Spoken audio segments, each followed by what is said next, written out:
ሰላም በዓለም ዙሪያ ሁሉ የምትገኙ የእግዚአብሔር ቤተሰቦች፣ እኔ ፓስተር መቤት ጌታነህ እባላለሁኝ። በላስ ቬጋስ ከተማ በምትገኝ የአማኞች ቃል ኪዳን ቤተክርስቲያን ውስጥ በመጋቢነትና በአስተማሪነት አገልግሎት አገልግላለሁ። ቤተክርስቲያናችን ለብዙ ዓመታት በዚህ አገር ውስጥ በዚህ ከተማ ውስጥ ወንጌልን በመስበክ አስተምሮትን በማስተማር እንዲሁም በወጣቶች በእህቶች እንዲሁም ደግሞ በጎልማሶች ላይ ብዙ ስራ ስትሰራ ቆይታለች። ሻሎም ፓስተር ሰለሞን ጥላሁን እባላለሁኝ።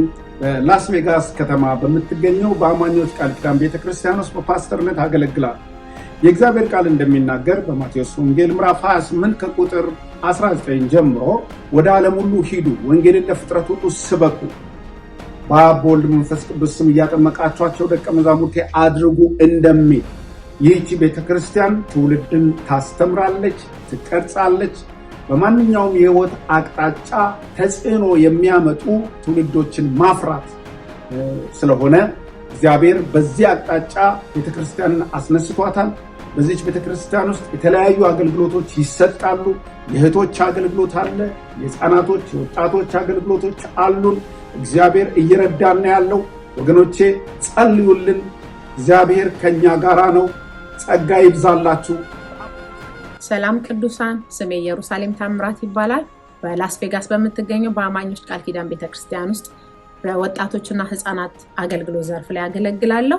እቺ ቤተክርስቲያን የእግዚአብሔር ቃል እንደሚናገረው ልጅህን በመሄድበት መንገድ ምራው፣ ሲያድግም ከዛ ፈቀቅ አይልም እንደሚል እቺ ቤተክርስቲያን የእግዚአብሔርን ቃል ለልጆች ታስተምራለች። የወደፊት ቤተክርስቲያን ተረካቢ የሆኑ ልጆችን ታፈራለች፣ ትውልድን ትቀርጻለች። እቺ ቤተክርስቲያን በአካላዊም በዚህ ምድር ላይ ይሄንን ምድር ወደፊት የሚይዙ ልጆችን ታፈራለች።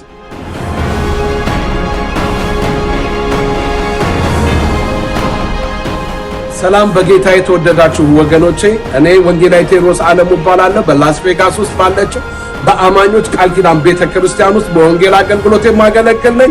ሂዱ ወንጌልን ለፍጥረት ሁሉ ስበኩ ተብሎ እንደተጻፈ ጌታ ኢየሱስ ክርስቶስ መርህ አድርጎ እንደሰጠን እኛም በዚህ በላስ ቬጋስ ውስጥ ባለችው ቤተክርስቲያን ውስጥ አብረን የወንጌልን አገልግሎት እንድናገለግል ጌታን አብረን እንድናመልክ ይልቁኑ በዚህ በመጨረሻው ዘመን ላይ አብረን ተያይዘን የወንጌልን አደራ እንድንወጣ ላበረታታችሁ ፈልጋለሁ። አሁንም በዚህ አጥቢያ ቤተክርስቲያን መገልገልም ሆነ በተለያየ መንገድችን ቤተክርስቲያን መደገፍ ለምትፈልጉ ሁሉ በዌብሳይታችን ላይ እየገባችሁ ይህንን አገልግሎት አብረን በእግዚአብሔር መንፈስ እንድናገለግል እንጋብዛችኋለን። ጌታ ኢየሱስ ክርስቶስ ይባርካችሁ። ተባረኩ። አብራችሁን ለማገልገል በጸሎት ለምታግዙን ሰዎች ደግሞ ወደዚህች ቤተክርስቲያን በዚህች ከተማ ውስጥም ያላችሁ በሌላ ከተማም ያላችሁ በጸሎታችሁ አይለየን። የእግዚአብሔር ጸጋ ይብዛላችሁ። እንወዳችኋለን። ሻሎም